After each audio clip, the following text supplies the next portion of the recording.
Lads, hockey is back, and so are we. That was a new intro. I like that one. Grazie, grazie.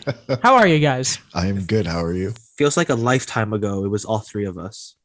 Yeah, it's been the last month or two of episodes. It's just been he's gone. Daniel, you are back, but we will still not be talking about All or Nothing Because we're building anticipation. Right now. It's like we're playing, but we're hurt, and we need to get all our strength back right now because we're all a little tired. It's pretty late tonight. But we continue to play. It's in a position now where it's 7 o'clock and it's dark, and you're like, oh no, winter's here, and it was 9 degrees this morning. It's not a good feeling. You know when you get in your car and but it's cold and you want to go put your heater on, but it puts out the cold air and it's like, wow, this is awful. Yeah. I took a pillow. I took a blanket with me in the car today. You know what I kept saying? What? And people said, yeah, this is pretty obvious. What? I don't know. I still have an attachment to it. I kept saying summer is truly over. And they're like, yeah, it's more than halfway through October. So summer is gone and winter is coming. There it is. The show's been done for a couple of years, but winter is coming. Sean Bean. Bastard. Anyway, hockey's a thing, isn't it, guys? We got a pretty hectic episode here, including some sort of bleeding from last week, some more stuff. But we're going to talk about, to open the show, the big news of the day, probably news of the week around the NHL. Evander Kane has been suspended for 21 games for violating the league's COVID protocol. We don't know officially. In the league statement, they've said the NHL has announced this today that the San Jose Sharks forward Evander Kane has been suspended for 21 games. For 21 regular season games without pay. I believe, by the way, that goes out to more than $1 million he's going to lose. For an established violation and lack of compliance with the NHLPA COVID-19 protocol. By the way, Kane did have a statement. It's quite brief. I would like to apologize to my teammates, the San Jose Sharks organization, and all Sharks fans for violating the NHL COVID protocols. I made a mistake. One I sincerely regret and take responsibility for. During my suspension, I will continue to participate in counseling to help me make better decisions in the future. When my suspension is over, I plan to return to the ice with great effort, determination, and love for the game of hockey. I don't mean to laugh, because at the same time, apparently the NHL's investigation to do with the case with his wife, there's been no evidence, nothing proved there, so that's 3 of his 4 investigations where nothing has been found, but it's the 4th one and it's the COVID one. It's severe. Apparently it will not be appealed. Your guys, Daniel, you're back, so I'll give it to you here first. 21 games isn't enough of Evander Kane for violating COVID protocol.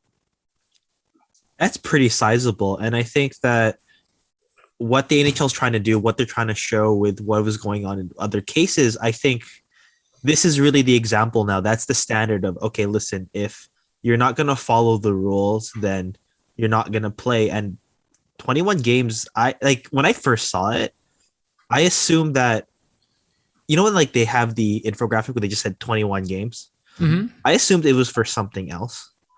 Really? Or things combined where it's okay, a lot of his allegations have all been combined and we're not going to let him play for 21 games.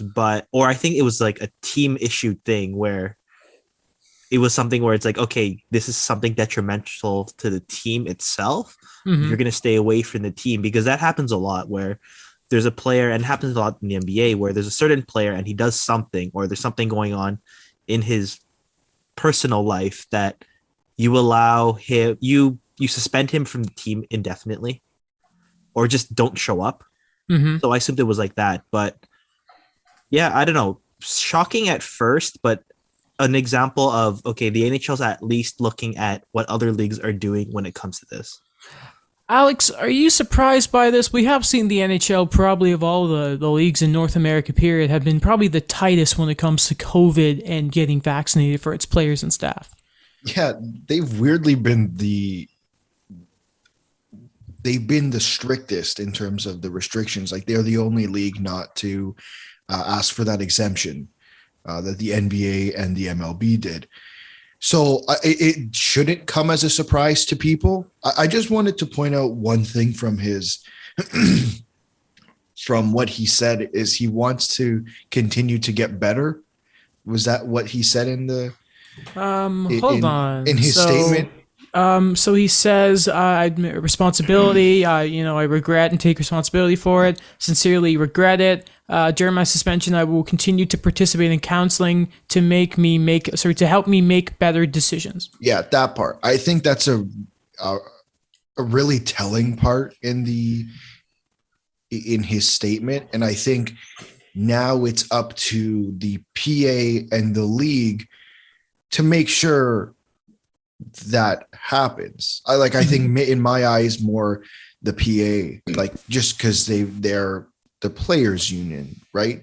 I think it's up to these guys to make sure that if he wants to get better, they need to be there to support him to get better, or at least push him to do it. Like we talk about being held accountable, right? Like, this is one of those ways, and making sure that a player in the league who wants to get help should get help. I don't buy it. And my mic's cutting out. You hate to see that. Yeah. You hate to hear that. It's coming in and out. Okay, hold on. Now it's working. Oh, you're good. Okay. You're good. You're good. Okay, I don't buy it. I thought that was a lackluster. Okay, so I just quickly went on Google because I haven't checked this for a while. And guys, do you know how many reasons there are to get vaccinated? And to, if so we don't know if he was vaccinated or not, but to comply with COVID rules, you know how many reasons there are? How many? 4.55 million. I'm just looking. I did a quick Google search. That's how many deaths there's been from COVID, right? What Evander Kane has done, violating protocol, has put his team at risk, has put the staff of the Sharks at risk. If he was around for games and had traveled, the Sharks have played games, they've won. Now they're now in Canada, by the way, which again, and if it has to do with this fake passport, that's also a crime. Coming into Montreal, there we go.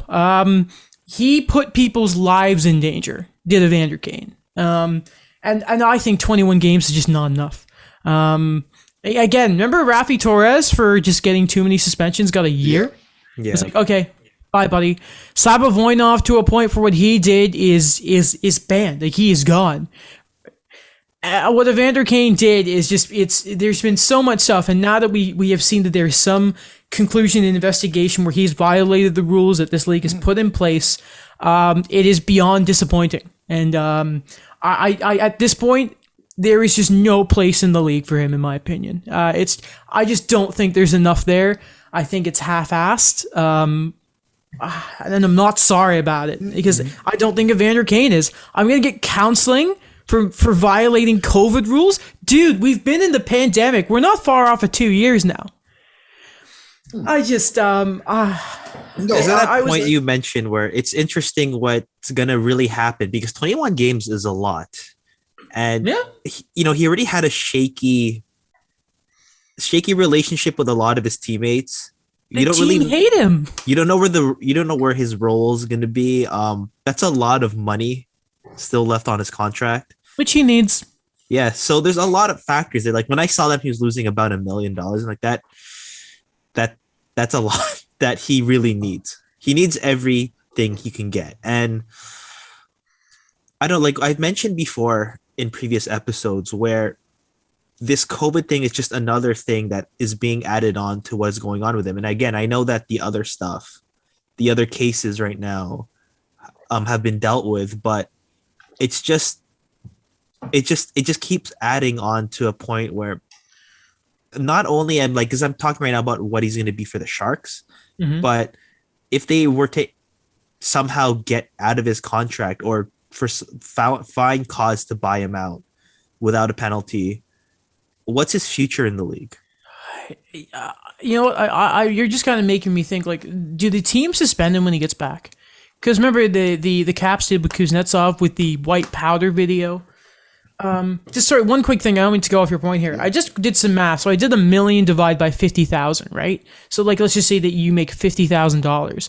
what's that? So my math could be totally off here, but what? That's 20 years of work with no savings at all just to make $1 million, and I'm just saying, and he just kind of threw it out the window. But yeah, it's really like, who wants this guy around the league? Just for the pure, it's the hockey thing that Steve Dango has talked about. Of, he just seems like a bad guy. Who wants him around right now? Who wants a media headache right now in the National Hockey League? Who? The stress upon everything in the league right now. We have teams that are dealing with playing shorthanded and that. You think anyone's going to really want to have to deal with Vander Kane after this, when he's had 4 investigations done on him by the league? And everything that has happened with this guy the past, nearly a year, 2 years with him? I would not touch him with a pole the size of the continent right now. I would not touch him at all. And if any GM does, they're a fool. I don't sorry. No, go ahead. Oh no, I was just gonna say something where it was kind of joking a little bit, but it actually could be a reality in the next year or two, where if Arizona takes a certain approach to what they want to do with the rebuild, they're going to have to hit the floor somehow, right? I don't know. No? I don't think the Coyotes can take that risk. I think Montreal, Carolina, and Arizona should just not touch that. I don't want to shoot your idea down so quickly, Daniel, because I think any other situation, it probably is that, right? Like, we looked at OEL's contract when he was traded to Vancouver, and we're like, well, he's going to be back in Arizona in 3 or 4 years, when it doesn't look great. But the thing with Kane is that he's an issue. He's a locker room issue. There's an issue somewhere. And that if you're a rebuilding team, and I'm assuming Bill Armstrong, right? It's Bill Armstrong in Arizona, knows that if you want to build a winning mentality, you can't have that in the room. You can't. You just can't.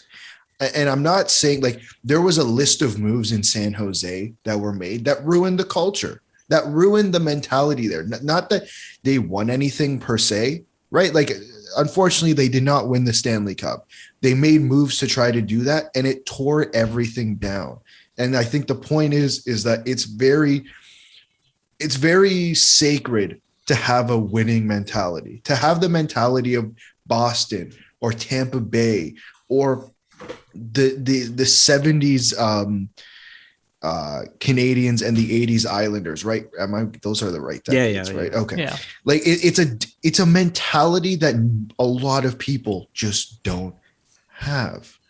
And I agree with you that, right? yeah. Like, that's why I don't think Arizona is the destination for him, because they're trying to do it properly. In my eyes, they're trying to do it properly. Whether upper management agrees, that's a different story. But I think they're trying to build something good there.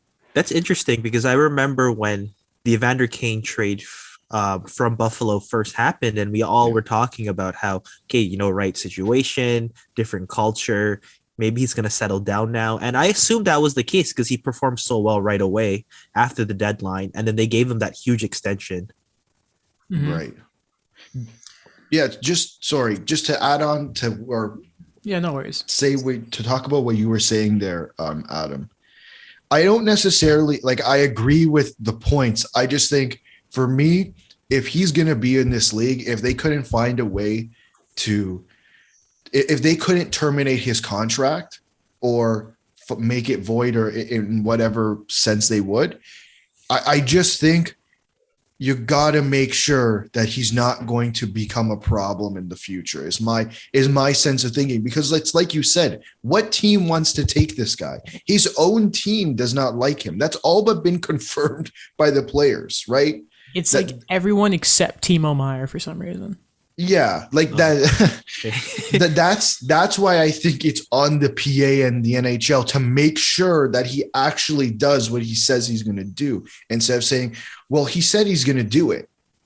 Like, no one else in life goes around saying, I'm going to do things. Like, if you do something bad, if you are in court and you have a certain sentence or volunteer hours, they make sure you do that. And I'm not comparing the two per se, but what I'm doing is saying the idea behind it is that you have to be held accountable for your actions. And I think now it's the PA and the NHL's job to make sure that he gets help if he's going to be in your league. Mm-hmm. My prediction is after the 21 games, the Sharks are just going to tell him, don't bother coming. Just go home. Yeah, just stay home. So and then what, though, right? Sorry. I think like they're going to wait until the summer and buy him out. Well, funny you say that, Daniel. If they buy him out June 15th of 2022, the buyout is for 6 more years. The cap hit would be 3.6 next year, 2.6 the year following, 4.6 that, and the last 3 years are 1.6. So it's tolerable, especially for a team that you would expect is rebuilding or whatever, because obviously if it was a worse buyout than that, obviously with their cap situation, but at this point, something needs to be done. I think that's a good place to leave Evander Kane. And maybe we can move on to, if we're upset, at least it's a silly upset because it's about the teams we like and them just not playing well. Or in the Leafs case, playing well, even though it seems Mika Zibanejad has just scored. What a great set of hair that guy has. Anyway, yeah, because the Leafs game is going on right now. Let's see this. Jack Campbell plays the puck up there. Is a turnover? Who knows what happens here? It's pretty sweet. There's Jack Campbell. There's a shot. It's in. I think it went off the post. You are so far ahead of me. Oh, it looked cool. I don't know if they were shouting it for outside. I didn't think it went in, but okay, cool, whatever. It did? I think it was just a wicked release. Yeah. Good for Mika Zibanejad. A good player. yeah. Earning that contract. And just what a great head of hair. Anyway, we should move on. We should. We're talking about the Leafs. Daniel, have you liked Nick Ritchie? Yeah, I think I'm a fan. Yeah? Are you more than just a fan? If there was a fan club of Nick Ritchie, where would you be in the pecking order of said fan club? Leader for sure. I would agree. Yes, thank you. I'm so happy he's on the Leafs. Why? Because he was the Duck? Because there was why exactly? What do you like so much about Nick Ritchie? Okay, 3 things. Okay, in order. World Junior champion. That's, yep. He anchored that bottom 6 with a legend of this podcast, Frederic Gauthier. Hey, Okay. this is guys, I'm going to tell you that 4th line. It was the 2015 World Juniors. Okay. And this was their 4th line. Okay. Nick Ritchie, Okay. Frederic Gauthier, and Lawson Krause. Wow. That's not bad. Well, especially with Lawson Krause. Lawson Krause was a weird prospect that year, right? Yeah. All Sorry, first go round picks. Yeah. Yeah, Their that's 4th line was all first round picks. That's so weird. Remember, was it last year's Canadian team that was all but it was all their forwards were first rounders or whatever. Still lost to the States. I think There's 2 exceptions. I think only the goalies and Jordan Spence, who was a 4th round pick, were the only non-first rounders. Remember the year Canada beat Sweden? The "Hey Baby, You Want to Be My Girl" goal song year? Yeah. Was it the Slovakian coach? All in the first round except one in the 4th. We have one in the 5th. One, two, That's it. one. That's it. No, but seriously, what have you guys thought of Nick Ritchie?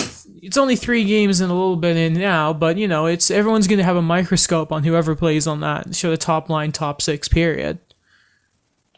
Daniel, I think this is what he was supposed to be. You know what I mean? I think that he tried his best in Anaheim, but he needed to get traded to Boston to refine his game and become what he's supposed to be. And that's what I really like about him. And yeah, I know he was a Duck, and he still plays that game where he's the type of guy where a lot of people, even when he was drafted, it's this is a very throwback draft pick.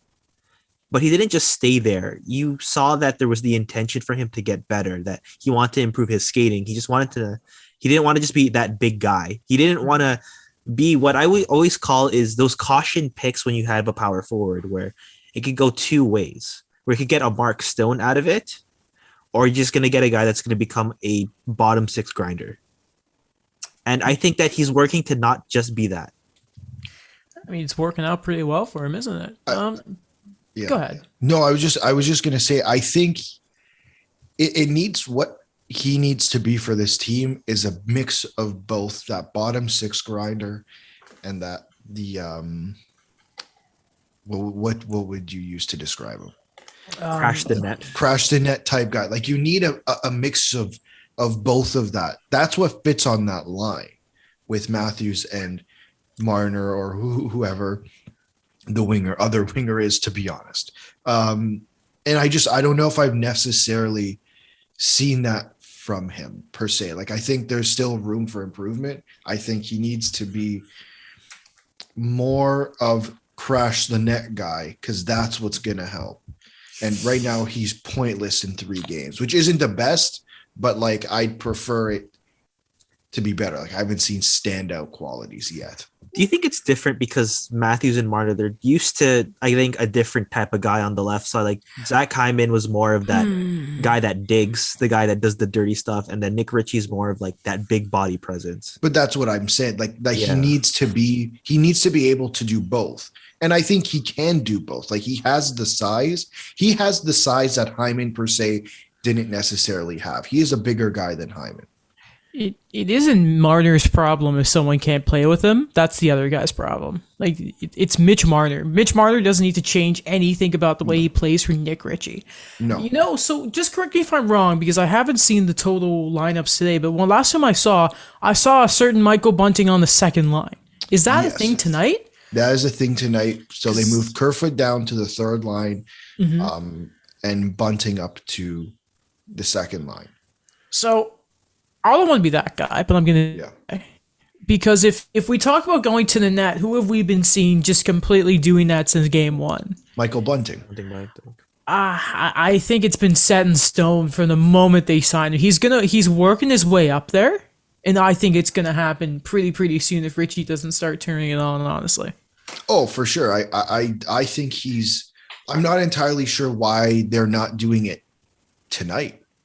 Maybe they're going to give him a chance now that Matthews is back and like kind of see how that all together rolls. But then again, it's like if you couldn't play well with Mitch, maybe they just want to see what they have when everyone's together. That's the best way I could maybe think of it, but maybe that's the way Keith's thinking. It's a win-win situation because we already predicted one of them on the left side is going to get a 30-30 season.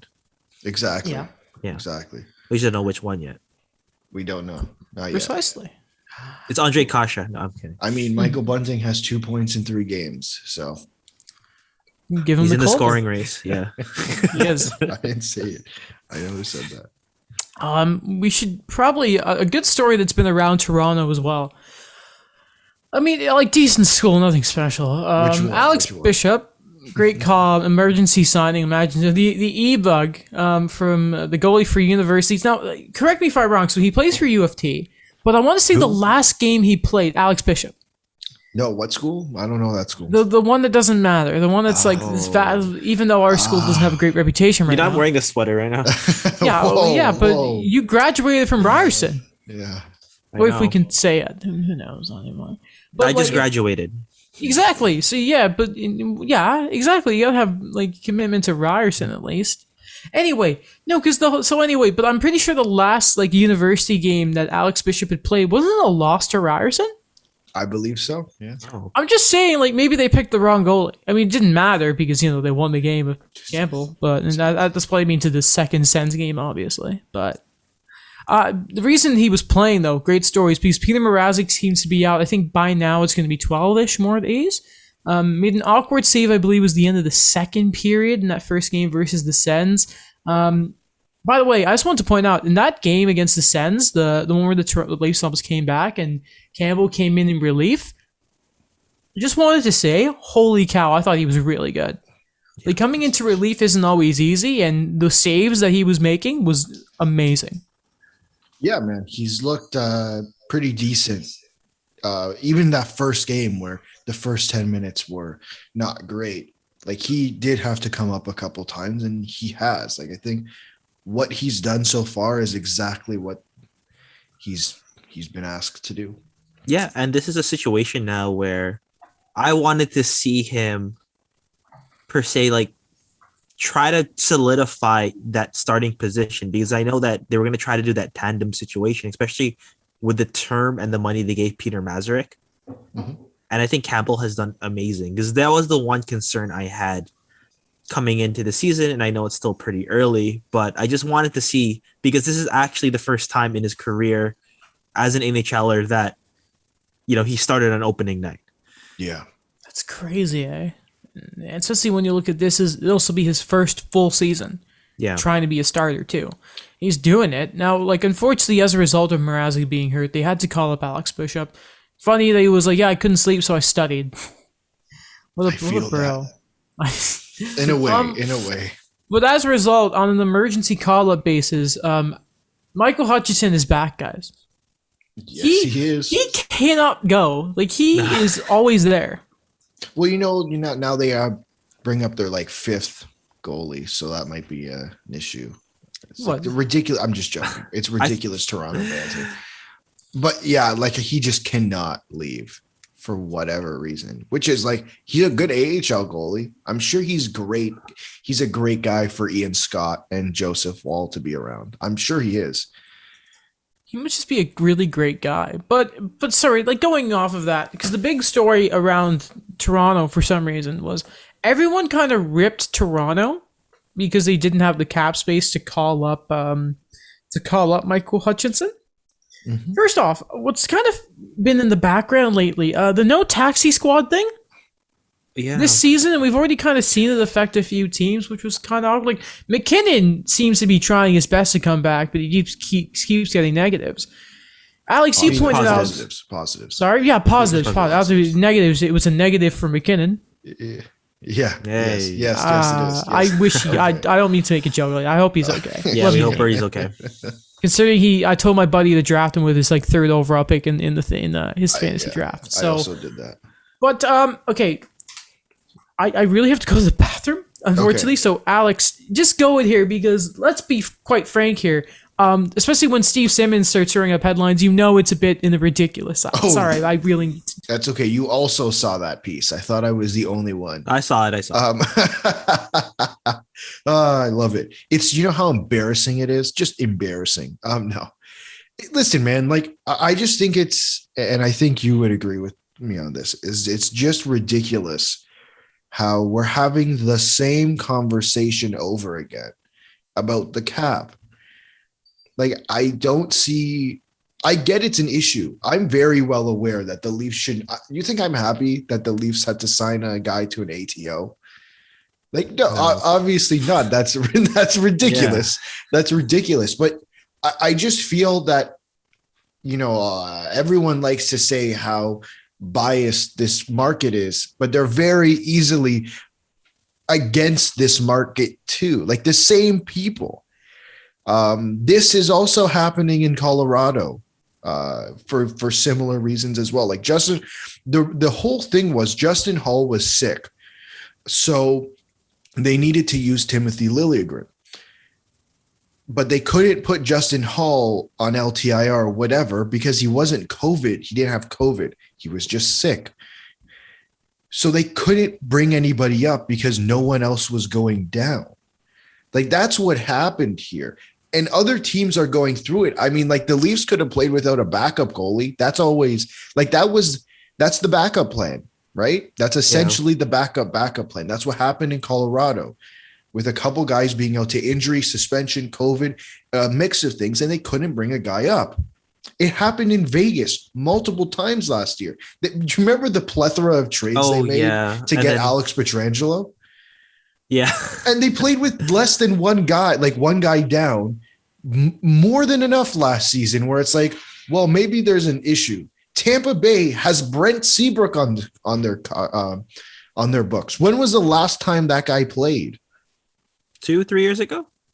2-3 years ago. Yeah. How long was Datsuk and Zetterberg on the books? They're on the books for quite some time. Yeah. I think Marian Host is still in Arizona, right? He's either up or he has one more year left. But it's ridiculous how we're talking about it team by team instead of, hey, maybe the cap just sucks. I think it's ridiculous we're having the conversation about teams rather than the league. And to see a headline, Leafs cap trouble embarrassing for the team and the NHL. Yeah, it's embarrassing for the league because it sucks. Yo, was Alan Walsh here? I heard someone say the cap was garbage. Again, like it's one thing I've mentioned too before where I like that what you said about, for what the Leafs are, you just love to hate them.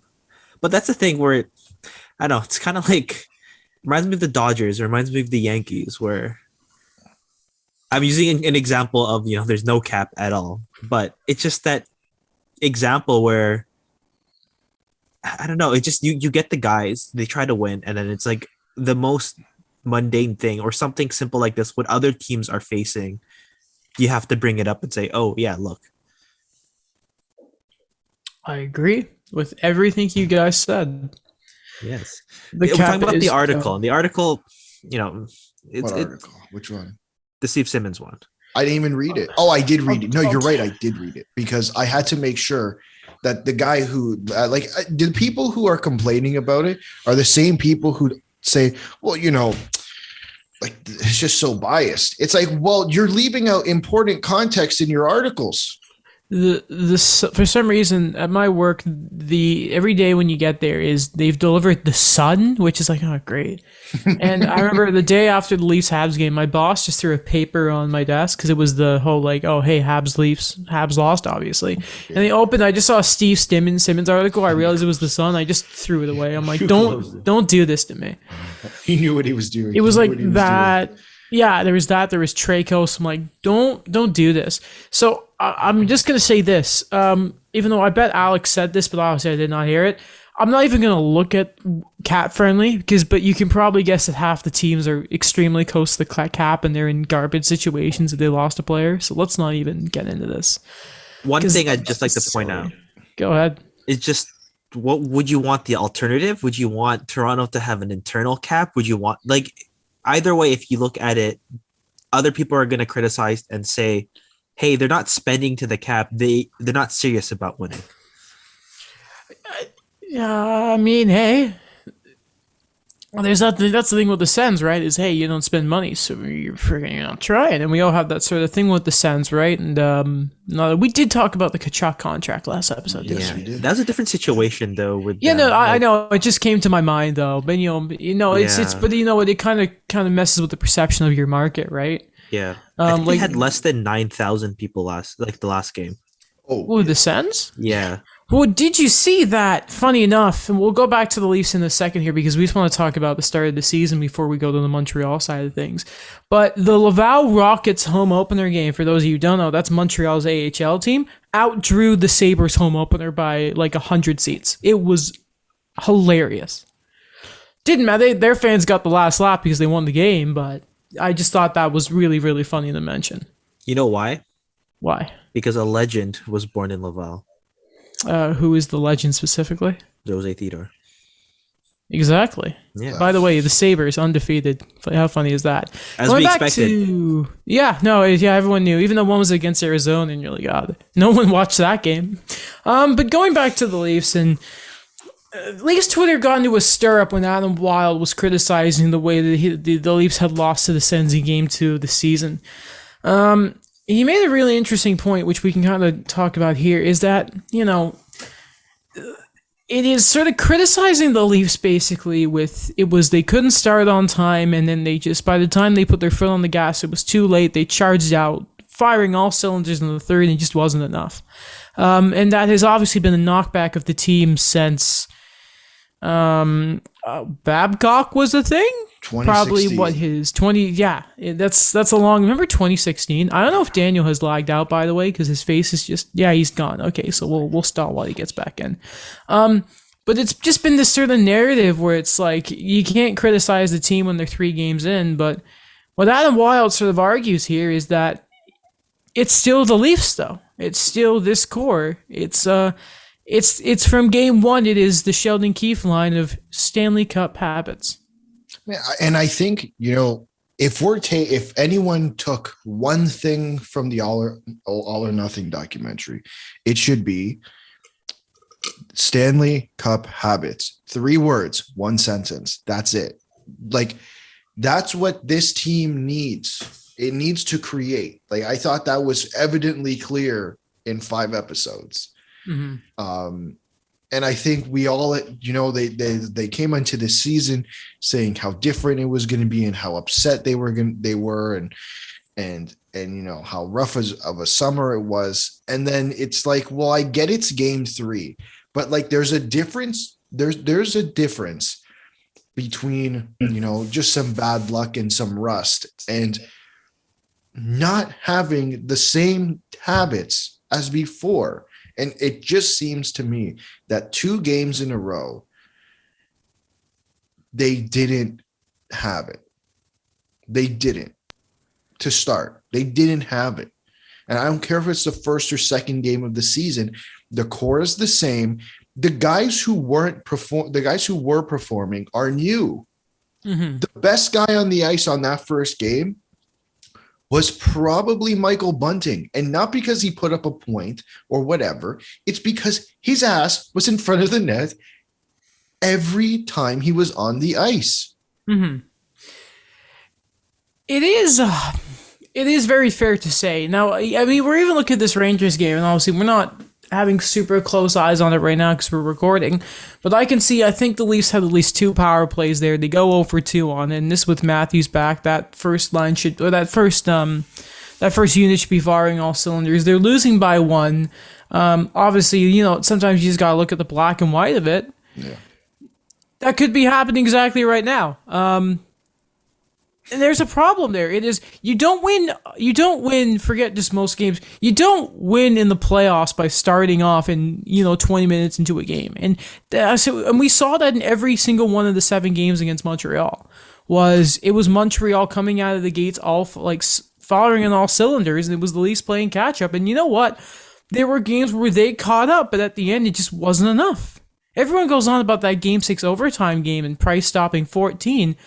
If you had gotten the early hop and you get that like a goal or 2 a little earlier, and then you shut Montreal down for the rest of the game because they couldn't play from behind the entire playoffs, that probably doesn't go to 6. It's just the pure thing of if it's the same thing that every championship team sort of looks at the regular season for, but it's starting to really be mentioned in Toronto because you have the tape of it. And there's the best teams in the world fine-tune their game in the regular season. It's basically a warm-up for them. And it's from there, it is putting everything together when everything aligns when you get to the postseason. Yeah. It's not a difficult concept. No, it's not. And I think it's not about that there are issues. That's more than I think every team has their issues to start the season. There is no such thing as a perfect team, except last year's Tampa Bay Lightning. That's maybe the exception. Yeah. How good that team was. But with this Toronto Maple Leafs team, with the core of Matthews, Marner, Nylander, and Riley, and the addition of Tavares, it has been the same issue for 6 years. Since Matthews was drafted, it's a repeating thing in my head of Mike Babcock saying, we didn't start on time. We didn't start on time. We didn't start on time. Am I as angry as Adam Wilde? Probably not. Probably not. But that's because I just don't have that energy that he does at the moment. Good for him. But damn right, he has every right to be pissed off because it's the same thing over and over again of not starting on time. Mm-hmm. It's ridiculous at this point to say they're 24, 25 years old. John Tavares is 30, 31. Where did the years go, eh? Oh, I was always hearing them talk about the different ages of some of the guys. I'm like, man, it feels like they were just drafted. Yeah. Oh, Daniel, what do you I agree think? with everything that was said. It's now Alex's turn to somehow, for uncontrollable circumstances, leave the call, and then something goes wrong. Mm-hmm. Hopefully not. Okay. From here, lads, I think it's good that we move on to the Montreal Canadiens. They did have their home opener on Saturday. How was it? It was fun. I think I've been to the past 3 or 4 home openers. They've lost all of them, because of course they have. But it's always fun going to a hockey game, especially home openers in Montreal. They're just different feelings. There was a pregnant woman in the row ahead of me. Didn't have her mask on the entire time. Oh, no. Yeah, that's when you're like, okay, all right, okay. That's, I would maybe do that if I were you, but that's just me. The staff were trying their best. Like, it's really funny. Of all the games I went to at the Bell Center, they have never once put the lights on the upper bowl. They did at the Saturday game when they were starting to really look at people trying. Like, but again, it's 22,000 people. It's impossible. But they were trying. I recorded the player introductions in that because I always do. So that was pretty hype. And seeing I went into that game really hoping that Shea Weber would have some sort of acknowledgement. I wasn't expecting it for Price because I thought maybe they'd give him the space that he needs, but they acknowledged both of them. They both had tremendous receptions. And of course, the last player who was technically introduced, because they didn't do it by captains, they just did it up by the numbers. Last player introduced was Jonathan Druid. And that was pretty hype. That was very, very hype. So That's pretty sick. But no, it was fun. There was, me, they lost the game and there was a lot wrong with it. We can get into that in a second. And me, I hate moral victories at this point, but you got to take them when you can sometimes. And, especially when you waste the time going to Montreal when you live in Pickering and, you're working on the car on the way there and you're just trying to get it hold and you're rushing to get the last of your calls done so you can get ready and go to the game and that. And, like seeing Jonathan Druin score a goal, only forward to do so far. That was pretty cool. So you gotta enjoy those games while you can, but there was obviously a lot wrong with it. Before we get into that, I just wanted to mention one thing, and that is Pierre Gervais, who is the equipment manager, the head one for Montreal. He's been around since the 80s. I think he came onto the main staff after the 85 and that, so he was around for the 93 Cup. I think he's been to 4-something Olympics. He's like Renaud Lavoie called him the Wayne Gretzky of the equipment staff, and this is his last year. He'll be having some other role afterwards, but he's retiring as head guy when it comes to the equipment stuff. And I felt like we needed to acknowledge that because the equipment staff, I think from fans and certain media, we don't give them enough attention, but the players, I think any player will tell you just how much they love those guys and how, think of it like this, right? Who are the ones taking care of your smelly equipment after the game, making sure your sticks are there for you, they're moved, across the country when you're traveling? It's the equipment guys, right? So think of that, with the team since the 80s. Oh, ignore the alarm. Think of how nuts that is. That's a long time. Yeah, long time. Yeah, just really cool. I thought that was really nice. But we got to go off of something kind of nasty now. The Habs are 0-3 to start the year. They have scored, off the top of my head, I'm thinking 3 goals. 2 from Jonathan Drouin. 1 from Chris Weidman, who may not play tomorrow, because I think Sami Niku took a spot. The power play I don't think has scored, and it's had 2 5-on-3s. They've so allowed nothing. 10 goals. Sorry? They've allowed 10 goals. Yeah. Oh, is it? Is it only 10? Yeah, No, I checked so- before the episode where was they it were f- a -7. Was it 5 or 6 against the Sabres? Wasn't it 5? 5-3. Yeah, you're right, because the Leafs won 2-1. No, that's bad. Yeah, that's pretty bad, isn't it? Yeah, no, it's really not bad. fantastic. No, it's not. Can I? Gary Gold approved.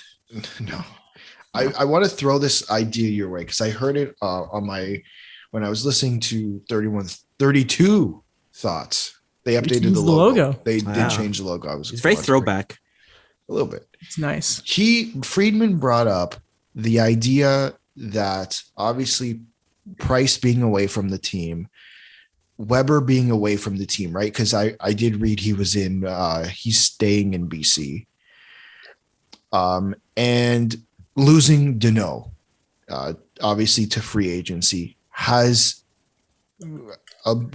had a really big effect, and in a way changed the identity of the Canadians. Not in the way they play, but there's just something different there. I mean, when you think about the face of the franchise for the past 15 years being gone, the captain who defined the entirety of the career of the GM and their number one center, I feel like they could have compensated for the loss of Deneau, but losing Weber and losing Price to start the year just felt. And then you think Hoffman was hurt too. And it's just like, it felt like a continuous barrage of kick to the dicks is how I can best describe it. Listen, I think I say punch to the stomachs. it's not even just the identity thing. It's obviously a factor, but the way I've looked at Montreal and trust me, that game against the Rangers, I was thinking to myself during that game, I kind of missed Phil Deneau. I do. What I was thinking is more to do that I see stuff that's wrong with their style of play still that was still an issue when Weber was around. Right. AKA, no offense, but Shea Weber wasn't going to continue to be a factor on the power play anymore, and Carey Price is a goalie. And Phil Deneau didn't play on the power play, right? When your special teams are awful, it's not even just like Deneau being a great penalty killer. He wasn't like an all-star at it. He's a good PK guy, but his like advanced numbers on them aren't world-breaking. Now, with even strength in that, that's a much different problem. When you see that their lack of period scoring, even at, at 5-on-5 is a problem, like that is obviously a big issue.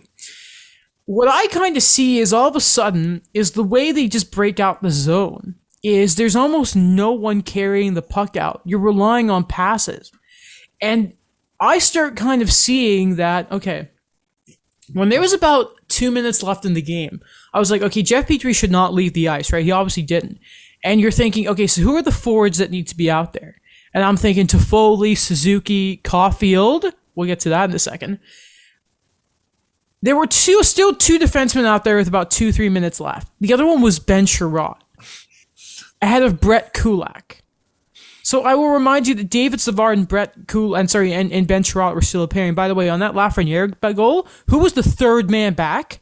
It was Ben Sherratt again. The problem is still deep in Montreal, that they still don't have defensemen that can, jump up into the play and help create offense. It feels like they still never work the cycle game too, and there is such a problem. Andrei Markov would never have looked off a shooter and taken a one-timer. Never once would he have done that. PK would have, because it's PK. But he could get away with that because he had a Norris trophy and was playing extremely well at the time. When I see Cole Caulfield wide open for a one-timer, and Shea Weber, plus ignoring Nick Suzuki as well, that's where I see the problem. It's just their entire style of play. And Shea Weber, even at the point he was in his career playing as well as he was in the playoffs, let's not forget how bad he was in the regular season. Right. Again, he can't just go and transition out the zone like he used to. He was already playing on one good leg before. And how many good knees? I think there is a grassroots problem with the way Montreal are playing, and the way and how tight the games were in the playoffs, we know does not transition well going into the regular season, and I think it's biting them. And the big problem they have right now is I don't look at it, they're just 0-3. I see it as you only have 79 games left, and you're already fighting uphill in the entire standings. In such a strong, look how good Florida had been to start. Yeah. That's the big red flag in Montreal right now. And the good grace they had at that home opener is not, if they had played that Buffalo game at the home opener, they were getting booed by the end of the first period. That's the big problem I see in Montreal right now. I think I agree. I think from what you're describing, like that Caulfield, that Caulfield Suzuki with them wide open, to me, that's not a stylistic issue. That's what is the player doing there? Like that's a pure player issue, right? Like I if they're wide open, the puck should find their way to them. It's the same argument with Matthews, right? Like why is Marner taking a shot? Find it, get it to Matthews. Mm-hmm. Well, think of it. This is why I think it's more than a player thing. Mm-hmm. 5-on-3 against the Leafs. Yeah. 5-on-3. What was the play Petrie made?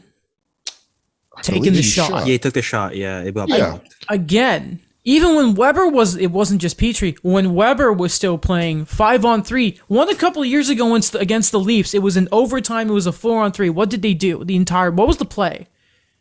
One-timer from Weber. That's a coaching issue right there.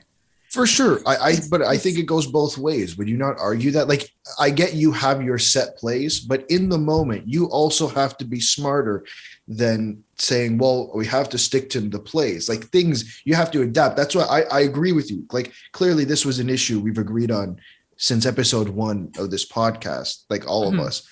I just think at the same time as it's a coaching issue, it's also a player issue. Like, there's the hockey IQ involved in this. Yeah. Yeah, that's it. It's just, I think I have this thing of a lot of Habs fans have been jumping on on Petrie for it. But you got to remember, when it comes to power play points with Petrie overall in the league, like, there's a reason he's in Norris conversation sometimes. And I just don't think, like, even the way they go, like, exiting the zone, I mentioned the passes, entering the zone is just chip and chase too. And it feels like the only forward that has the right to shoot down low is Josh Anderson, who I love, and when he's off the rush, the way he skates and his size, he can work it. But he missed the net just time after time in the home opener. You're thinking, I love you, Josh, but, there are more skilled shooters than you. And I know people have been criticizing the start of the year for Caulfield and Suzuki, but you got to remember, too, that power play unit is all righties, too. Like, that doesn't work, right? Like, that whole unit doesn't even have chemistry. And I know, like Caulfield, had some look. Like, he was still getting more looks than anyone else the way he plays off the rush.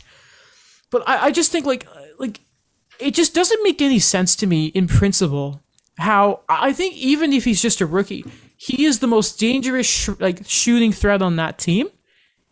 You find him the puck. Yeah. Like who gets the puck first? Who gets the shooting right? And I'm not saying he's these two players. Like, I'm not saying this at all. It's Matthews who shoots. It's Ovechkin with 732 goals. Sorry. I think he's like 161 back away now. He's the guy who shoots. Zibanejad's or Panarin, they're the big guys. They're the shooters. They're going to get the puck first to shoot. That is Alex Burrows got such an ovation at the home opener. I'm like, yeah, but the power play's awful. Don't boo him, but he got a louder ovation than some of the players. I'm thinking, what's going on here? Okay, I'll be quick here, but there's two things that I think about where we talk about when it's a coaching issue. We've talked about this before with Dominic Ducharme. Remember, there was all of that funny meme-like commentary where he comes in and nothing really changes. Yes. When the coaching happens. So this was something that was expected. And I think that the way that he saw how he was setting up everything during the finals, during that run and everything, he wanted to kind of run it back and see how things can go, even though he doesn't have the same personnel per se, especially the big guys. And I think the second thing too is, and this is just a theory that I have, when you talk about the guys taking their shots, the guys who normally shouldn't be doing those types of plays, there's a thing in the NBA called hero ball, where you try to find a spark any way you can. Kyle Lowry used to always do this, where like the Raptors are down like 20 points and he'll take those ridiculous 3-pointers, even though sometimes they're bricks. And it's just that type of thing where you kind of show, especially from veteran guys like a Ben Sherratt or a Josh Anderson, where you show that type of effort and you say, okay, let's get one on the board. Let's try to show that we can make these rushes, make these shots. Hopefully that will energize everything else, but clearly it's not working. No. Let's just get one against the Sharks. Come on, let's get one. Say what you want about the Sharks. They got some pretty decent puck movers there. Yeah. Even if Carlson can't turn, he's still pretty quick in a straight line. And he said something recently that reminded me of you. What? Where he said he still thinks he's one of the best players in the league. I saw that, and some people get really mad about that. I'm just like, leave him the hell alone. I don't think people are way too hard on Erik Karlsson, I think. They are. I know people were like, you can't say, like, people were going on about him being a locker room problem. Like, Evander Kane is right there, and Erik Karlsson, who literally ruined his career playing on one leg for the Sens in 2017. Yeah. And we're going after Erik Karlsson because he says he doesn't want to go through that again. When he's literally sacrificed his body. Like, shut up. It's Erik Carr. No, I saw that clip and I'm like, okay, yeah, I love you. I believe in it, Erik. It's blind faith, Erik, but I believe in you. By the way, the short hair is growing on me. He still looks amazing, though. It's unfair how hot that man is. Like, it's so unfair. It's great. What a great guy.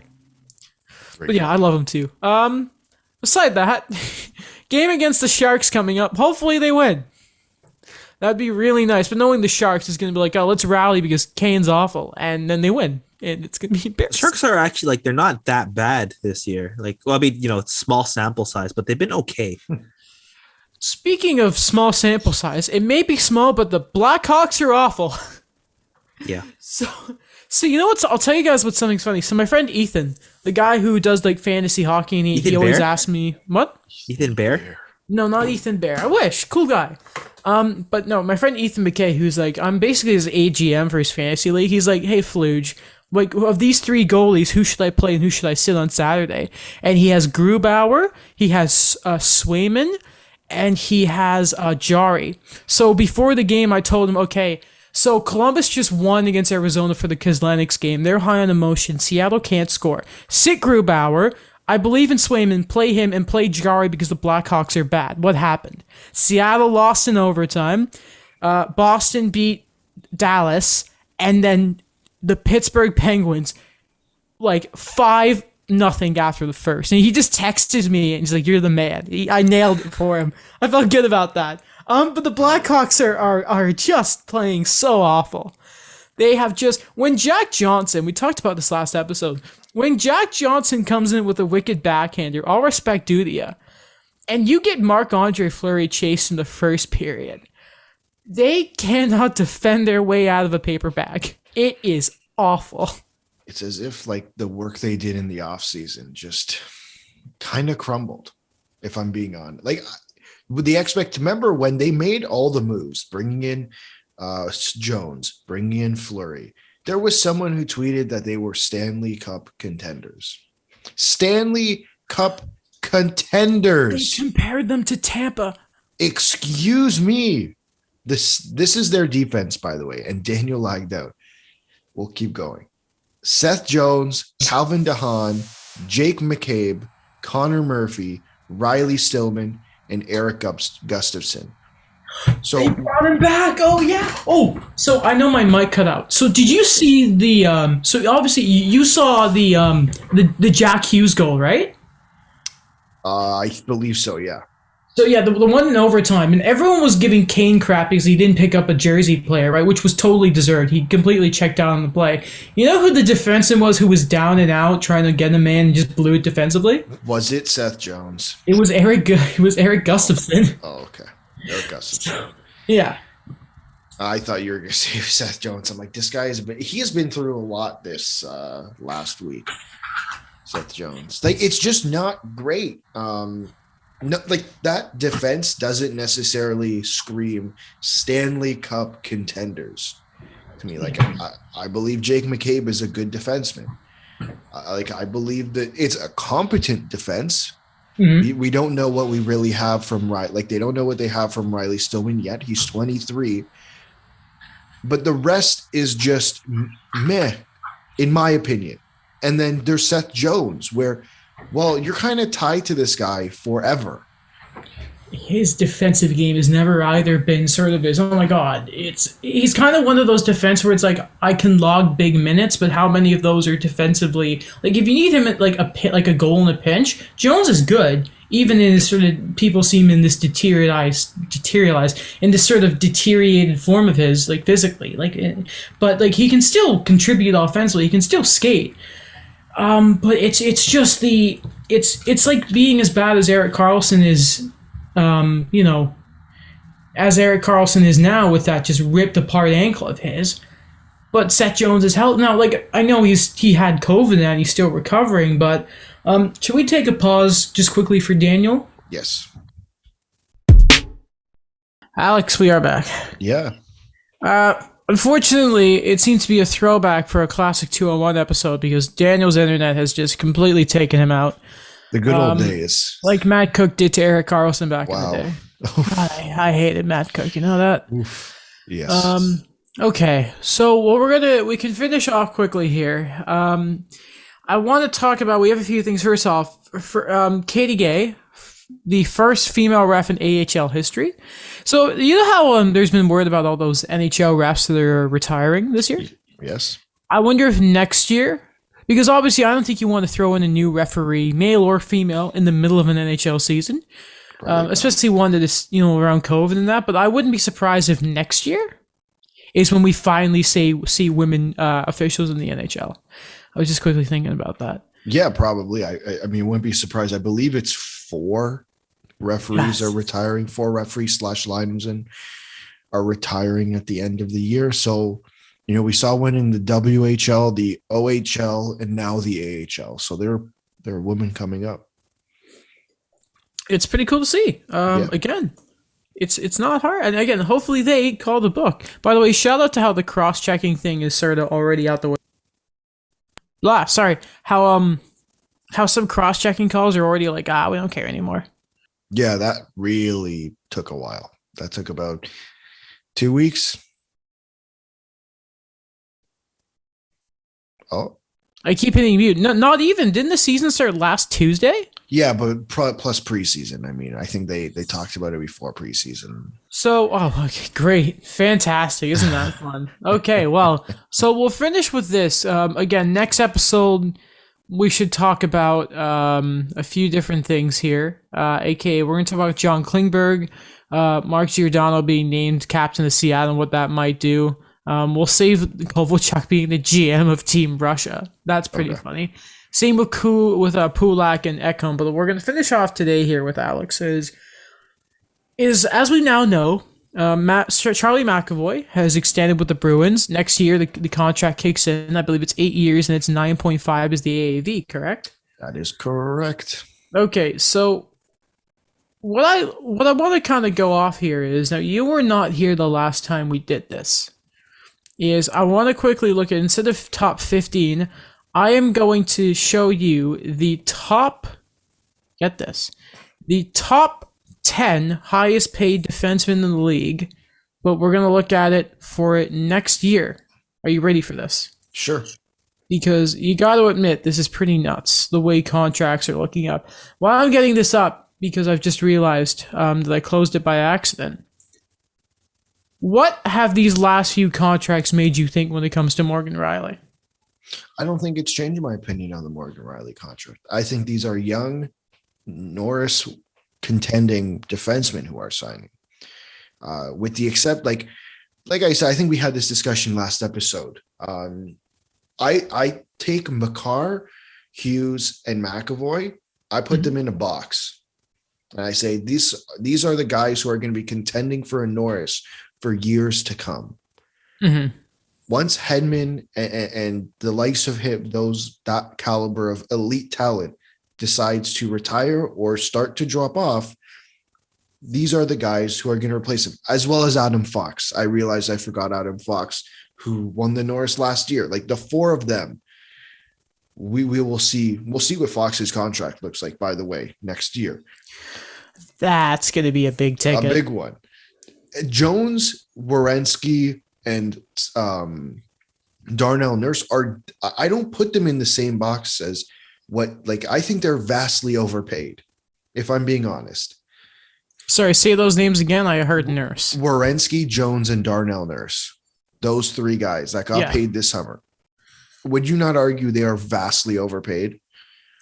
Yeah, and I understand Werenski, but Nurse, I'm like, Nurse too, because of just what happened afterwards, but Seth Jones started everything, and I don't get how that contract happened. Right. I don't understand it either. Like, but to me, if Morgan Riley walks in the room and says, my comparables are Seth Jones, Zach Werenski, and Darnell Nurse, I'm like, sorry. Like, I can't give you that. All right. So here are the top 10 highest paid defensemen in the league, right? Am I guessing, or are you? Last time we played, I guessed. So it's top 10 by cap hit starting next season being 2022-2023. The 10th highest paid defenseman in the league. Well, no, you can guess this one. Who do you think is the 10th highest paid player in the league? Defenseman, sorry. Take a guess. What's the salary? Give me a hint. 8.8. Oh, Alex Pietrangelo. Yeah. Yeah. The 10th highest paid. 9th is Dougie at 9. Yeah. Same with Makar at 9. Roman Yossi at 9.59 because numbers. 6 is Darnell Nurse at 6.25. 5 is McAvoy at 9.5. Same with 4 is Seth Jones. Werenski is still 3 at 9.5, and then Ozzy Dowdy at 11 and 11.5 Carlson.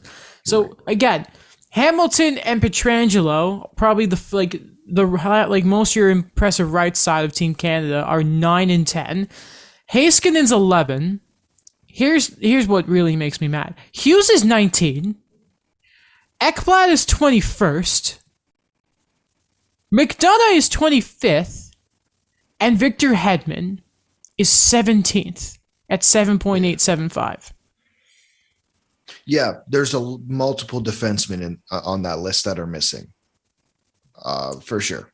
And I think, again, like, there's just guys who are vastly overpaid, and good for them for getting paid, man. Like, I can't even be mad at that. It's just, how do you let that happen?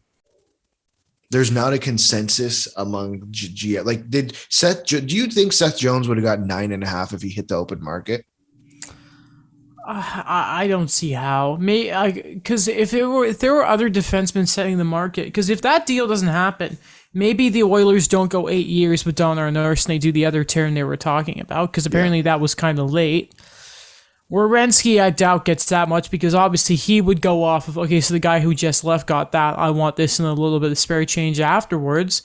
I don't see it happening. I mean, look at what Jeff Petrie got last year at 6.2 being sent by Montreal. Right. Like, the market, like, Jones in Chicago changed everything. That's the really big problem. Like, even with centers, we saw an established market, like, first-line centers are getting, like, between, like, 7 and, like, 8.2 for, like, the more proven echelon guys on, like, that last big 28 deal. Yeah. But it's hard to really see what would have happened if not for Seth Jones just going and just ruining everything. And now look at what's happening in Chicago with it. It's not obviously all on him.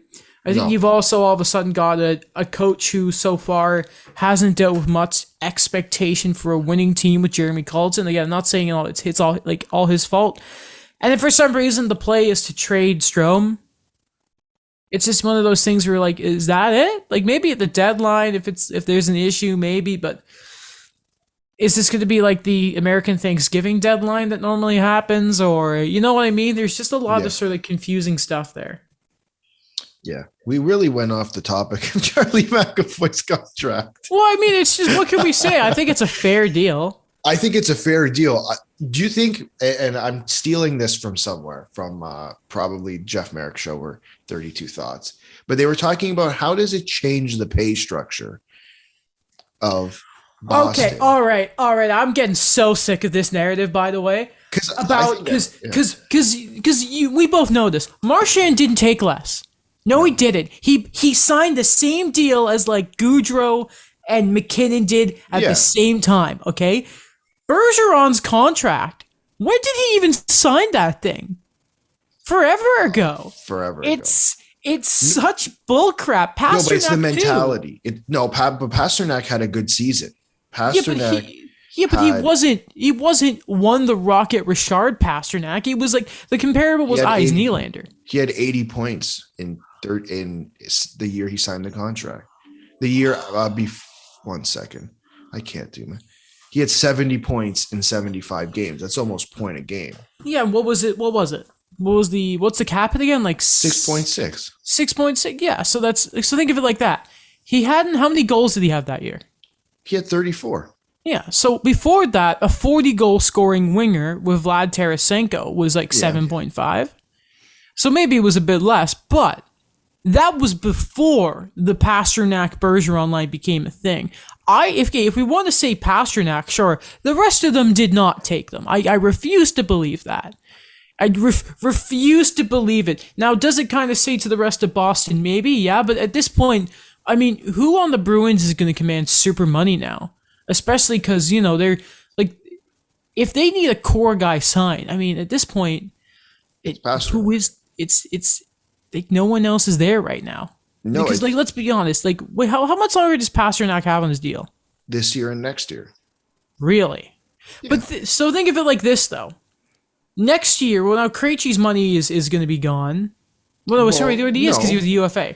Well, think of it like this. They gave Krejci to Hall, pretty much. Yeah. So, but think of it like this, right? Okay. Yeah. Bergeron's money will be gone, and the Bruins will be rebuilding by the time that contract is up.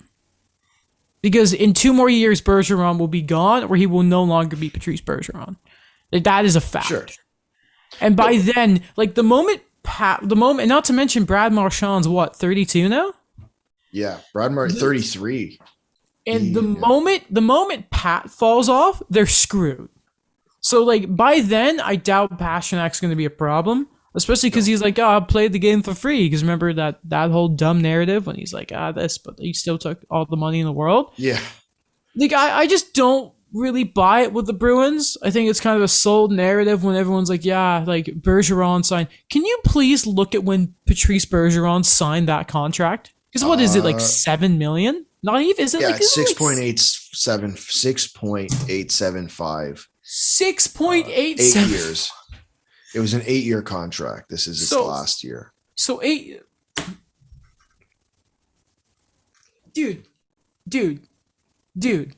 He signed it when Sid had 1 cup. Yeah. That does not count. I'm sick of people using the Bruins. I'm sick of it. It is not real. It's not. I refuse to believe it. Patrice Bergeron did not expect, when he signed that deal, to all of a sudden be playing his best hockey at like 35 and Pasternak to turn into like the Czech version of Alex Ovechkin, to be the best Czech player since Jaromir Jagr in the league. I refuse to believe. So he signed that literally, let's see. He signed this deal on July 12th, 2013. So this is a full year before his contract ended. It was also the same year that they lost in the Cup final to the Blackhawks. Wait. Would that have did he play with the punctured lung then or 2011? Because think of it like that. How dumb would it have been to? Okay, no, I'm not having it. I don't believe it. Like to answer your question though. I think the age. It's not even just McAvoy doing it. It's a new wave of young players deciding that hi there, I'm just gonna sort of go and sign the money now that I want. I mean, like, how many bridge deals are we really seeing anymore? It's not many. Just the Patterson one this year. Yeah, and that was such a necessity. And even that is, what was that, 5 years? 3. Three. Okay, so it's a real bridge. But even that was what, around 7? It was less than Hughes, but... It was the Barzal deal, essentially. Remember when bridges were like 2-3 years at 3 million, 2.8? Carey Price's bridge was 2.8. Yeah. PK's was like 2-3 million. Yeah, and then now there was this weird shift that it was that 6-year deal where it was like, well, it's a bridge deal. It's like, oh hey, Aho has a bridge. No, walked him straight to free agent. A bridge now walks you to free agency, or a year before where you just do a qualifying offer. Yeah, that's what the bridge is now. That's not what a bridge. What a bridge is 2 to 3 years, 3 max. Yeah. You're supposed to prove. The bridge deal is to prove yourself. You don't prove yourself over 5 years. You don't. You can do it in much less, especially with the way the game's going. But about McAvoy, like what you were saying about this deal, I'd much rather pay these guys now. Like, let's say you sign McAvoy to, because this is his bridge deal, right? He's on his bridge deal currently. What you can do, sign him to another 3-year bridge deal. Yeah, what was it, like 2-3 years, and it was like 4.9-ish or around there. Yeah, 3 years, 4.9. Yeah, that was a legit one where you kind of knew, okay, so like McAvoy's going to come out of this. Yeah, well, it's better than if you do another short-term deal and he's gone, and then he just walks anywhere else and they give him all the money. Because, and even the other guys like Makar, like who signed the 8-year deal. I would much rather pay, if I'm the Avalanche, pay Cale Makar $9 million over 6 years. Yep. Then say, okay, I'll give you 3 years at $6 million, and then I'll have to pay you double that next time around. The cap savings aren't necessarily what we think it is. No, listen, man, with me and Stars, I'm like, yo, if I have to go 5 years to bring it down to like a 2-3 million and for a window, I'll take it. Like, That's at least what I do in NHL 21. Obviously, it doesn't work in real life, but man, if Tovinen wants to walk at the end of it, that's fine. And he did, and we won the cup without him, so he's a loser. Yeah. Okay, by the way, it feels like the Rangers are taking a lot of penalties in this game, especially when I see the Leafs are winning the shot clock 29-12, and we're about to end the second period. I barely watched the game. I've been so concentrated. On that note, we'll finish it so you can at least go and enjoy the third period. Okay. I feel bad that you're having to do this instead of watching the game. It's okay. No, I say it because I'd be pissed. I won't watch, even though the Habs are awful right now. Okay. So, thank you for listening. Daniel, if you're listening to the part you weren't on, hello. Hopefully your internet stops hating you. I was going to watch Halloween Kills illegally. On a certain site, but I'm just too tired. I'll watch it sometime soon. On that note, thank you for listening. We hope that you enjoyed this episode of the podcast as much as we do. Download the episode, please, because it really, really helps. And we actually have a goal in mind. We're not going to say it, but download the show. It helps. Yeah. So besides that, check out the TikTok and all that, Alex's blog. Check out my YouTube channel and check out everything Daniel does. CGRU and that, his old eye opener stuff. He's such a great guy. We're big fans of Daniel, even though he's not here. He's there with our hearts. And we'll see you next time.